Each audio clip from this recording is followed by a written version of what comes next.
Welcome to MRANTI Tidbits. Hi, Thank thank you for you. being with us today, YB. In fact, I think this is the first time that we have a very, very special guest, and this is our first episode ever. And we're really honored to have the minister himself with us today. Thank you for having us. Thank you, Zorara. Thank you, Moranti. And And thank you, the team, for preparing this. so, YB, today I get to play opera, right? Yeah, please. I'll be sort of having this conversation with you. I think we'll talk about everything and anything. Yeah. I think there are many out there who are curious about who YB Chang is. What does he do, and what does he stand for? Yeah, and you have been the Minister of Science, Technology, and Innovation for 6 months now. Is that Yeah, right? yes. Yeah. Okay. So Slightly more than 6 months. slightly more than Uh, 6 months. Okay, YB, to kickstart, maybe this is just maybe to add more flavor to our conversation. Also, something I've been very curious about. What nudged you into politics? well, I was born in a very typical middle class family, and we couldn't care less about politics initially. Yeah. So when I was in primary school, secondary school, I read papers, but just normal lah. I didn't even concern about politics so much. Then after I joined universities, when I was in the campus, and yeah, just I got some exposures, and then from there I started um, paying attention to politics and what was happening in the country. So I started then, and then I was active in student activism, in campus election, etc. So from there, slowly I become political. Yeah, in the campus, Yeah. I work very closely with other student organizations, and of course, from there we can see uh, how multiracial student movement can work. So from there, the seeds of multiracial racial, multiracial lah, Yeah. the beauty of multiracial, I saw from there. And then so sort of uh sort of an ideology started from there lah. Okay. So therefore after that I've chosen my party, and then I started from there and become adun, and then MP, and then now a minister. Congratulations, YB. It's been quite a journey for you. Yeah. Um, I guess the other question I have is, politics is seen as a pathway to create change. What kind of change do you want to see as a politician? Well, to me, of course, there are a lot of things that I think we should improve, but um, the long and the short of it is, I think as a government we need to be people centric.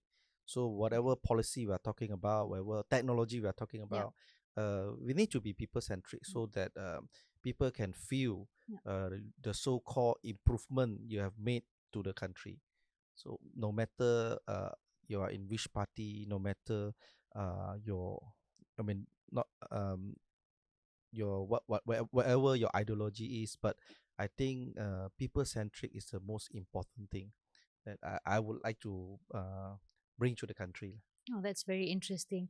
In fact, that leads me to my next question around technology and innovation, right? Yeah. What we're going to speak about today. Now, tech and innovation is always seen as something inaccessible, not not reachable by the masses. And you talked about, people-centric policies. How do you see championing that within MOSTI right now in your position as the Minister of Science? Yeah, in fact, I, in government system, we always like abbreviation, Yeah. all the acronyms, right? So I have invented this acronym, and I call it precise. Oh, So nice. yeah, so the P, precise. The P is people centric. Nice. So what I want to do with science, technology, and innovation, I hope science and technology and innovation can help us solve our problems that people are facing. climate change, poverty, food security, and whatnot.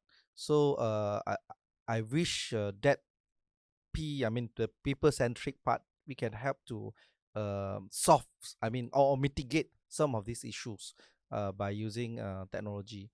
So that is one. And of course, other area of concern is R&D.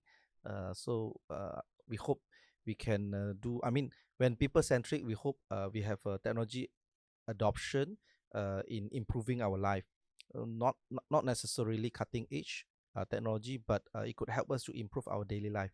That is people centric. But R&D, I think we need to go to cutting edge technology. We need to start exploring and also building up our capacity in those areas. For instance, hydrogen, human vaccine, and of course like genome sequencing, etc.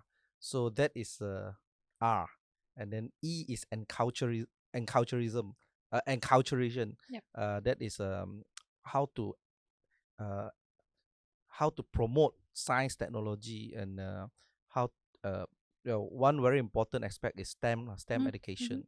So and of course we do that is more on formal education, but we also do a lot of informal one, like we have Minggu Science Negara, we have Tech Limpik, and whatnot.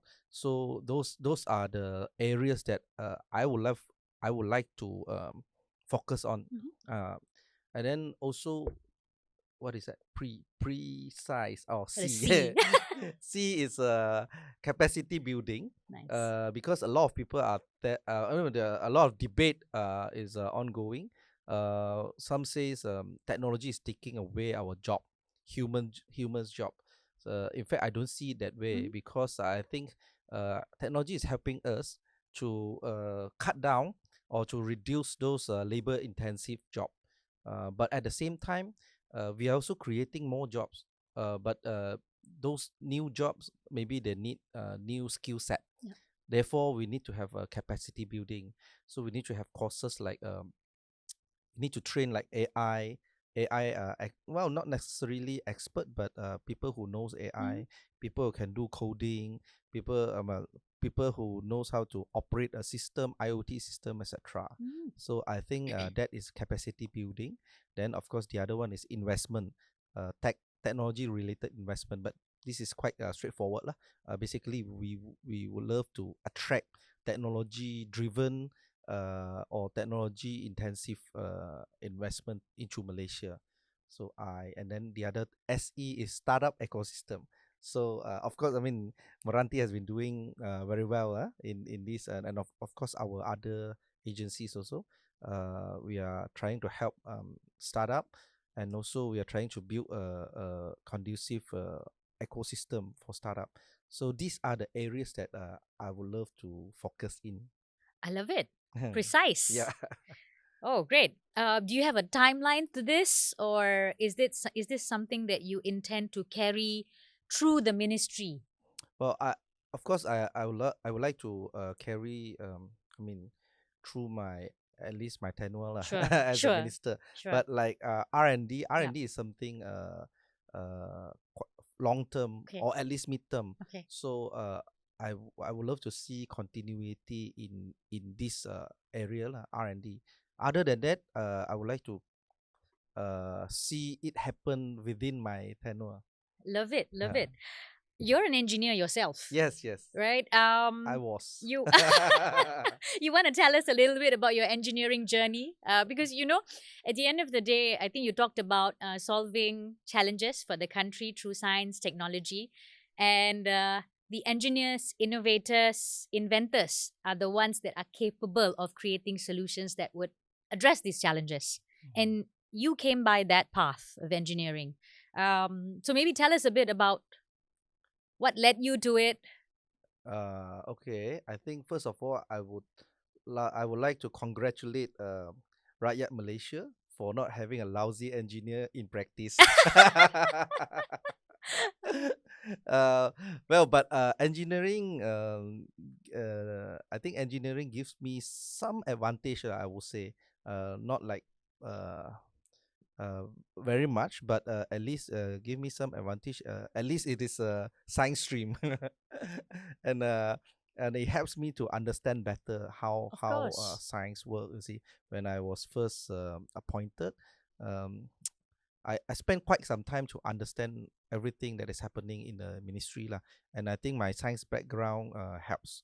And well, I also I think engineering helped me in terms of I mean problem solving, Of because course. engineers I mean engineers You're not wired not that way. yeah, we are wired that way, and then of course not very innovative, but we are good at solving problems. So I Fantastic. think it helped me throughout my journey lah. Who's your favorite tech icon? I think we can do global, Malaysia or global, tak kisah. But who's your favorite innovator or like a tech icon do you have that you have in mind? Well, I tech icon I do not have, but maybe inventor I Yeah, have. yeah. Thomas Edison. Oh wow. Yeah, Okay. yeah. I think people from that era, then he can come up with something like that. Yeah. And of course, he has invented a lot of things lah. But I think that is someone whom I admire until today. Wonderful. Yeah. Nice. Now, as minister, what are some of the things that have truly inspired you?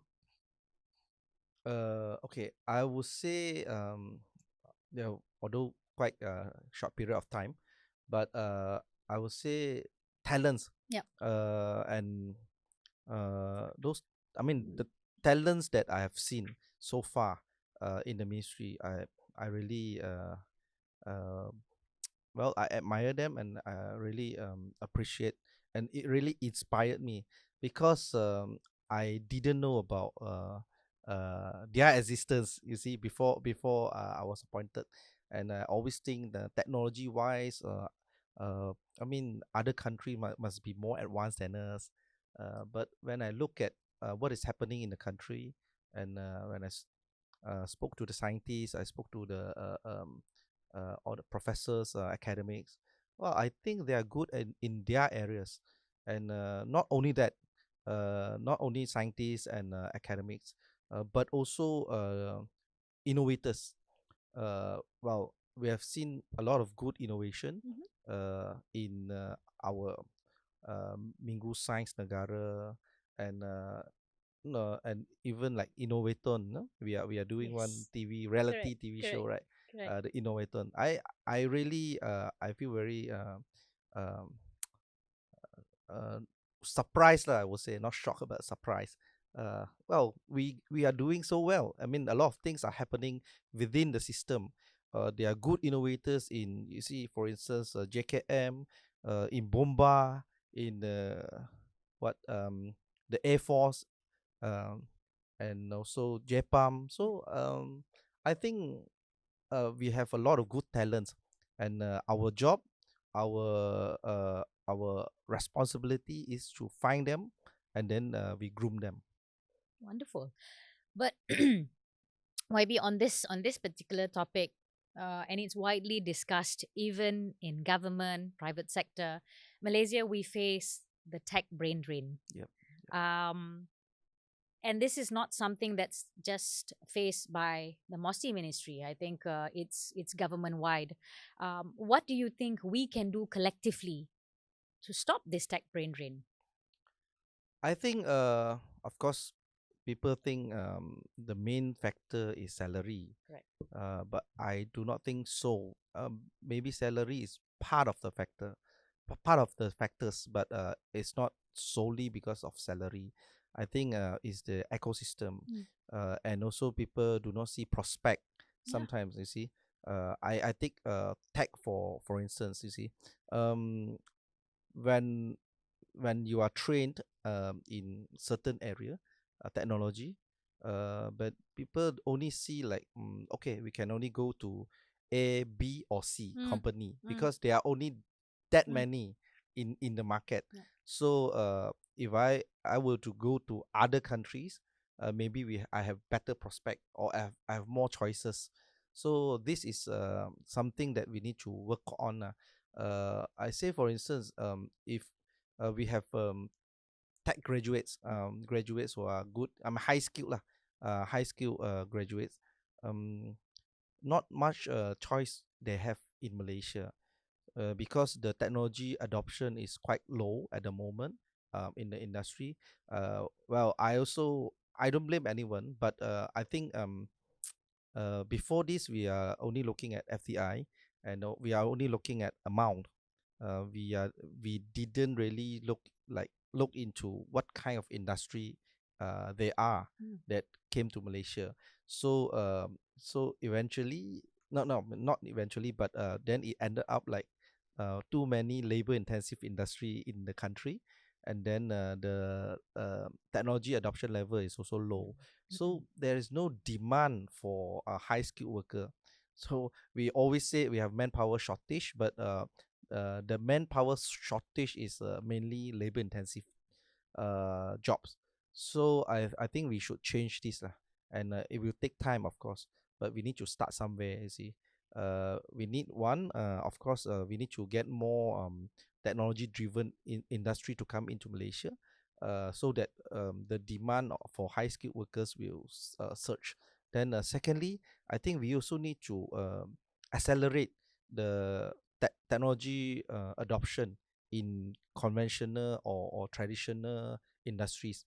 For example, agriculture. So agriculture used to be very labor intensive, and then quite I would say very traditional industry. But in fact, we can adopt technology to reduce our reliance on say foreign worker for labor intensive job. At the same time, we can also we can also increase the demand for high skilled worker. Well, because when we do say we put sensor IoT in the farm, we can reduce manpower, but we also need someone to take care of the system. We also need someone to maintain the system.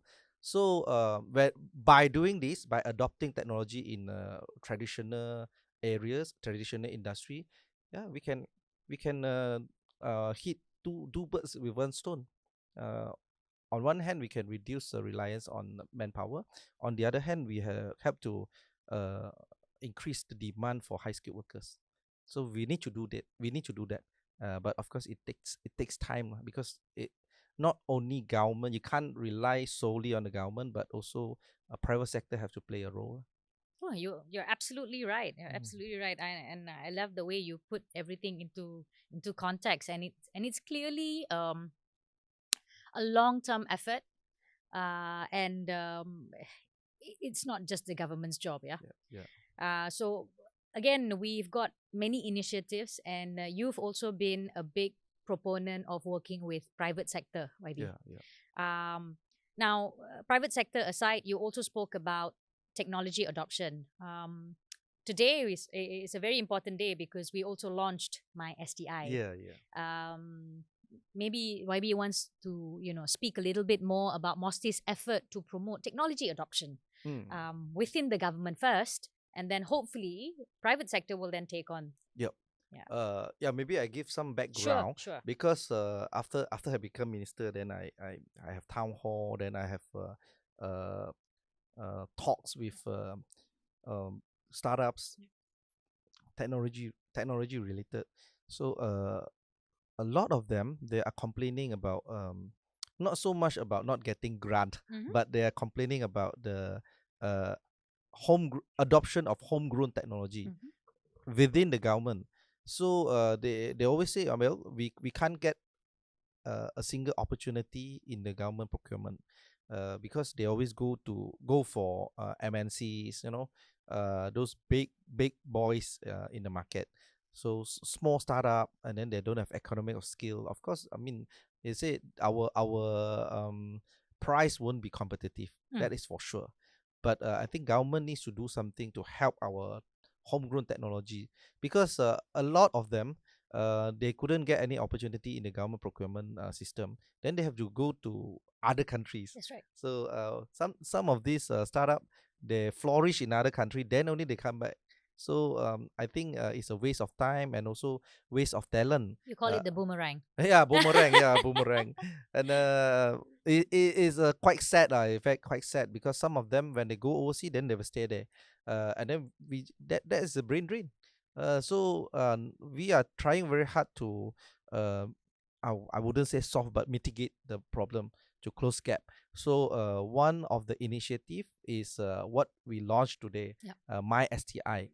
My STI basically is an initiative that help our homegrown technology, our startups, to be in the government system, in the government procurement system, to be given priority whenever there's a government procurement. So how it works, uh, of course, this is also with the existence of MRANTI and also other agencies like MTDC, etc. So you just register with us. Mhm. We'll do some kind of due diligence. Mhm. Then we'll give you a logo.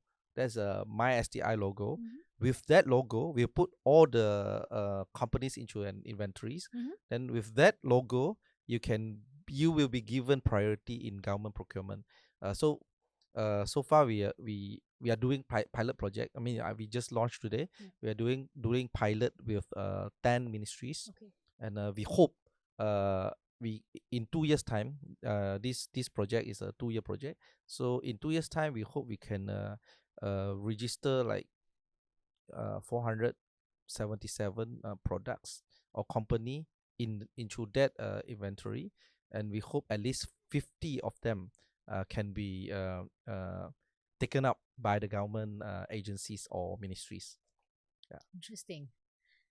YB, this leads me to my next question, because you also did mention that you've been speaking to our startup ecosystem, the tech community. You've been speaking to researchers. Now, in your short time here, um, what do you think is sort of the standout issue in terms of going to market, or what are the gaps that are in the commercialization journey for our startups or our entrepreneurs, based on your observation right now? Well, I think you know better, Meranti, you know better.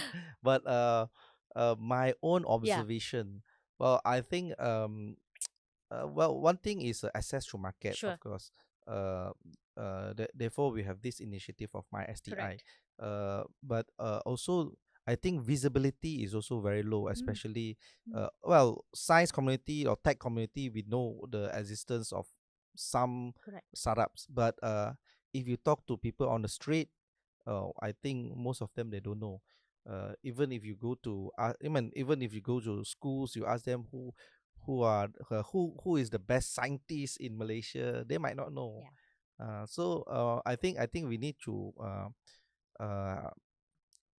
we need to explore how to increase visibility of this industry. So well, now we have initiative of Innovaton. Yes. uh, we, Yes. we want to mainstream innovation, and we like people to see what innovation is about, because people tend to think that innovation is something very big, very complicated. You need to go to university, become a professor, only you can innovate, which is not true, you see. So well, these are the initiative that we are doing to close gap lah. And of course, funding is also an issue, and some of our policies like well, we need to do some policy facilitation. Yeah. For instance, our some of our startup, when they need to employ foreign talent, then we have visa issue. So Absolutely. there are there are so many Yeah. things, you see. Yeah. But well, I we'll sit down with agencies like Meranti, Cradle, and whatnot to come up with a better improvement. We have done a lot. We have done quite a bit in the past lah, but maybe we hope to improve whatever we have done, and whatever we are doing also. We hope to improve lah. So I think we still need to put in some effort to discuss how to improve the ecosystem. Yeah. There's two sets of opinions around opening up our talent market, right? One, as to whether we should be focused on local talents, grooming them and taking them to the next level, or allowing international talents to come into Malaysia and allow Malaysia to be their home as well.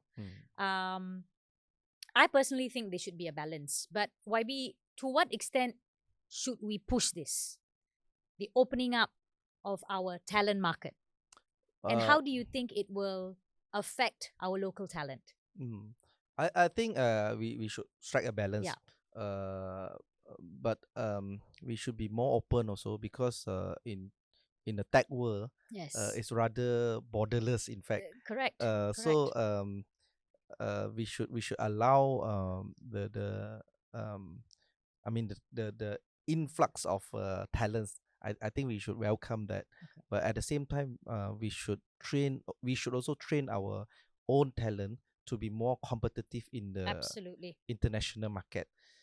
So that's why the capacity building part is also very important for us, because some of our talent, they are very good. I mean, they are Mm, very mm, innovative, but mhm.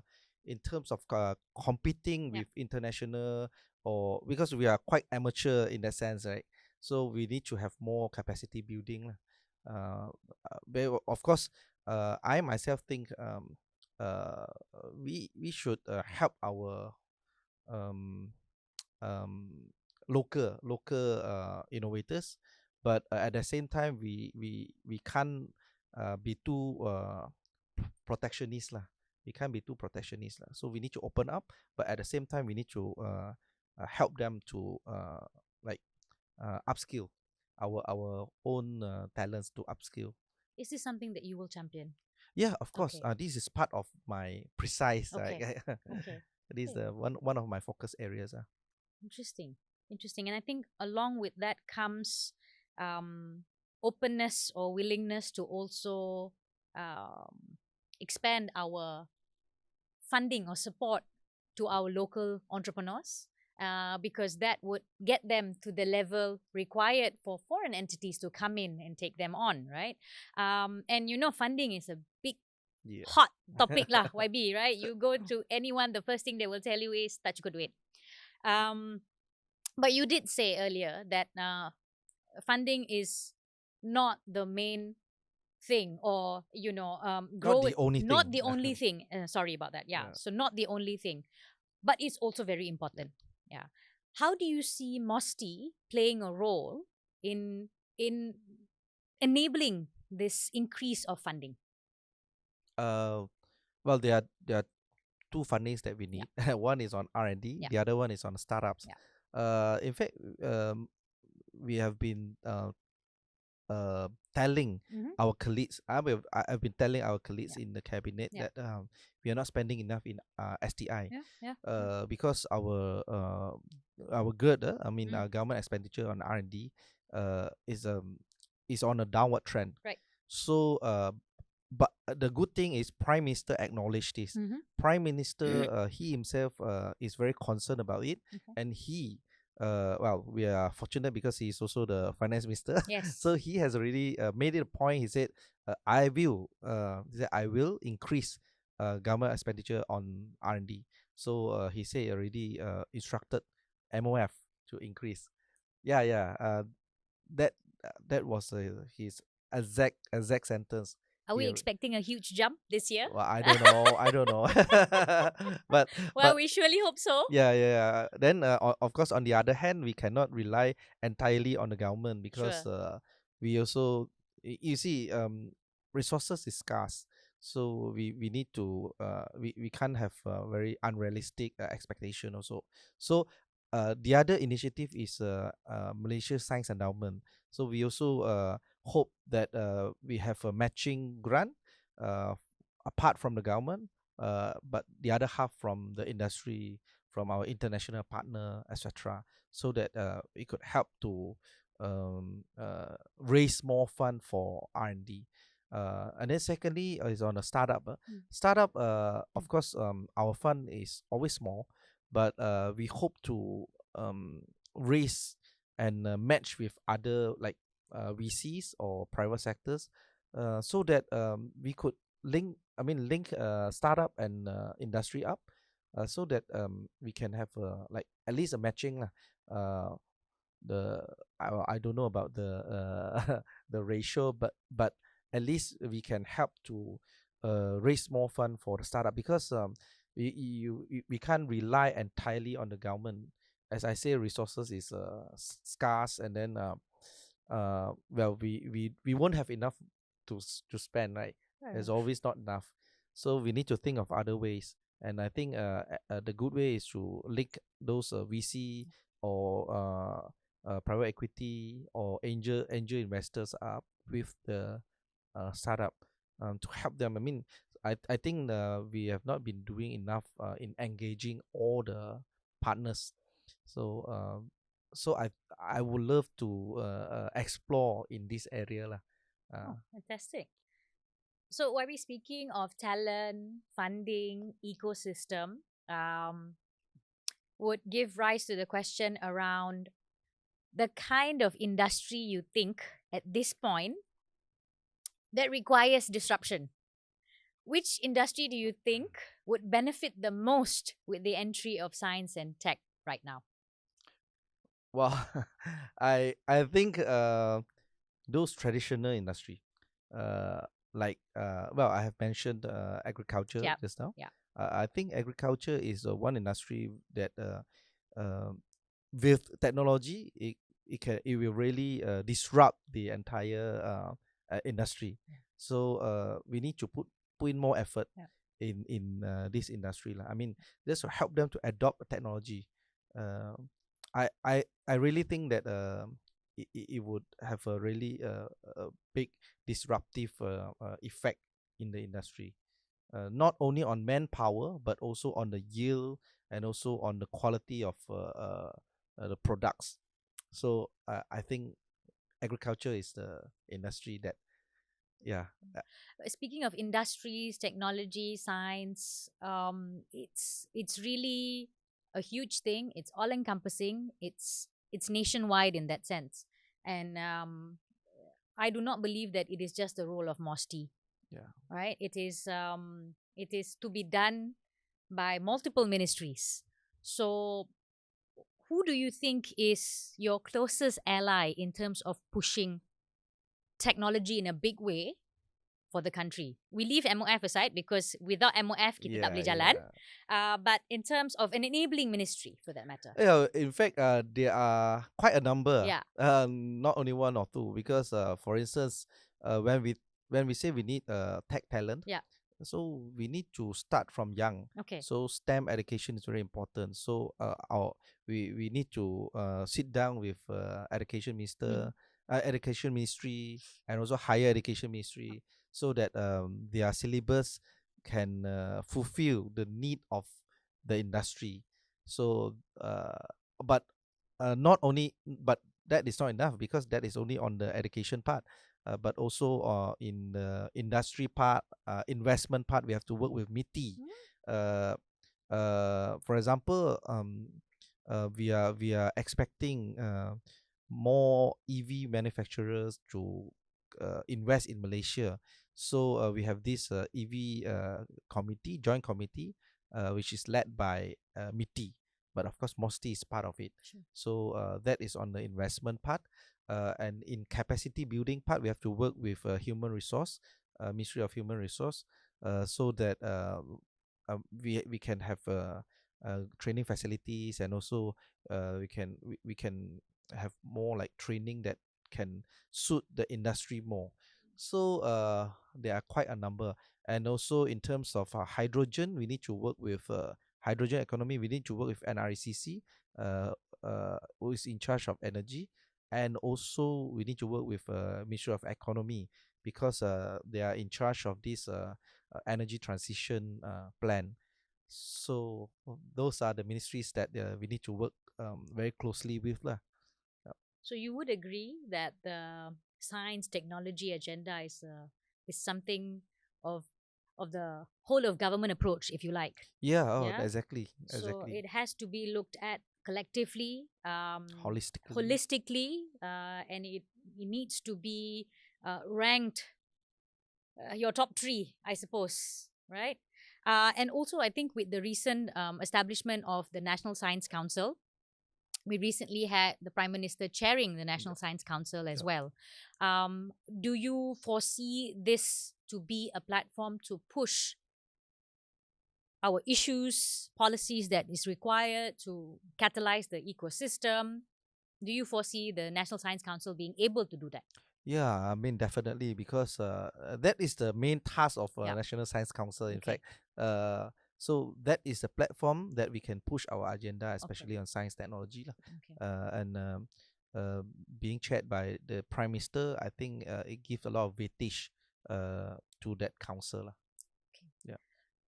Maybe YB, we still have a bit more time. Yeah. Maybe my next question would be, what is the one thing that you'd like to see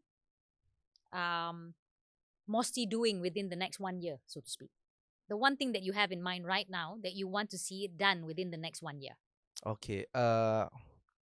Back to the people-centric Okay. approach. Yeah. So I would love to see science and technology can help some underprivileged community. Okay. So in terms of poverty eradication, or in terms of helping them to get access to utility like power, like water, clean water, and also say internet.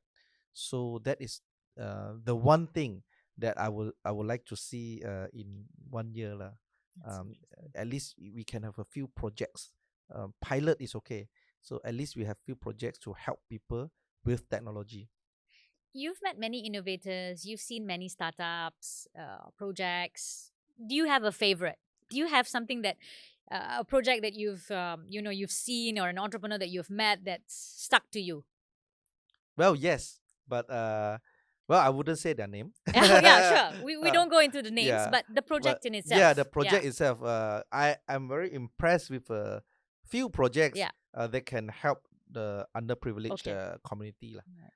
One of it is you can have clean water with very simple device. Right. So I think that really impressed me. Right. Right. Because the impact is huge, right? Yeah, Clean yeah. drinking water. With a very simple device and cheap. Sure. Sure. So YB, you are one that pays a lot of attention to the underprivileged society, and you want tech and innovation to help them. And is this something that you would be pushing as an agenda under, say, the national budget?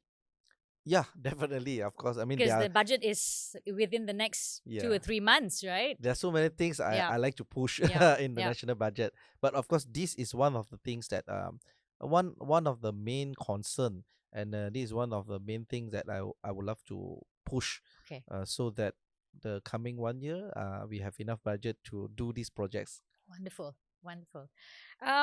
So maybe one last question. I think we've got about 5 minutes left. Yeah. We keep talking about Global Innovation Index. And the stats that we have isn't all that updated. Year 2021, we were ranked 36 out of 132 countries. But it also shows that we have actually slipped 3 rungs. Yeah. So, of course, 2022, we've not gotten the final numbers.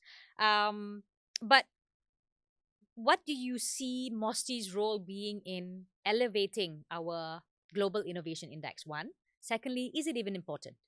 Well, I think it's important. I mean, I just answer the second question first. I think it's important for us to, to do well in this GII, this Global Innovation Index, because it's a standard, or it's a reference to what we have done, or what we have been doing in the past 2 years, that whether it is useful to the science community lah. So I think that is a reference. Although I mean that is not everything lah, but it's important. It's an important reference lah.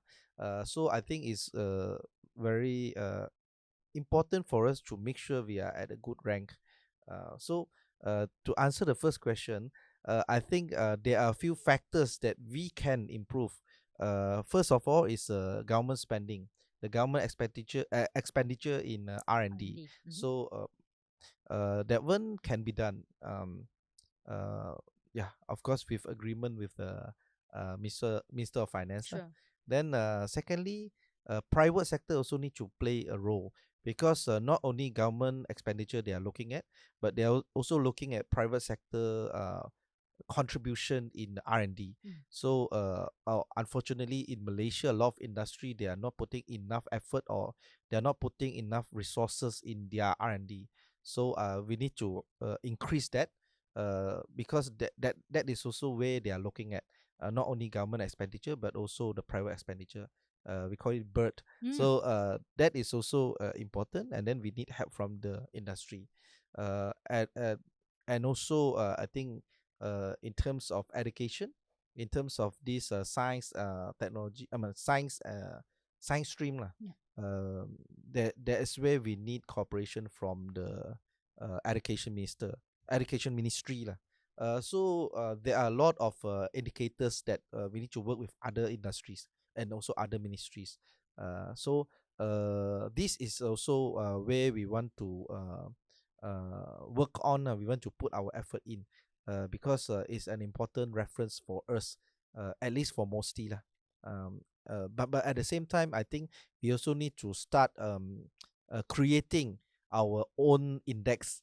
Of You see, course. Yeah. not only looking Yeah. at global innovation index, but we also should also create a Malaysia innovation index, so that we also have our own data. We also have our own index, to be seen as a reference Yeah. by other countries. One way to promote our local products, our local technologies, and I think you also touched on marketing, right? You touched about that our companies are probably not shouting out enough. Yep. Yeah, so maybe that's really one opportunity. So YB, this conversation has been extremely useful for me, and I'm sure our listeners find it extremely beneficial. And thank you very much for sharing your thoughts with us. Before we end today, perhaps you could share some final words. And is there anything that you'd like to, share, advice, call for action, anything at all? Oh, thank you, Dzuleira. Thank you, MRANTI, for having me here. And in fact, if you say any last word, I would say be scientific, and then because science is the way forward. So science and technology and innovation is the way forward for the country, and also for the future generation. So just uh, be more concerned about science, technology, and innovation. So thank you very much. Do you see your children doing science in the future? Yeah, Yeah? I'm trying to help them to grow with science. Nice. So when I buy them presents, I, w- I would buy something more scientific instead of normal present. Yeah, one way to get them in it. Yeah. Great. So thank you very much, YB Chang Lih Kang. We wish you all the best. Thank you, And we are Dzuleira. very excited to see your plans for MOSTI, and of course the plans for the tech and innovation ecosystem of Malaysia. So thank you very much for Thank being you. with us today. Thank you.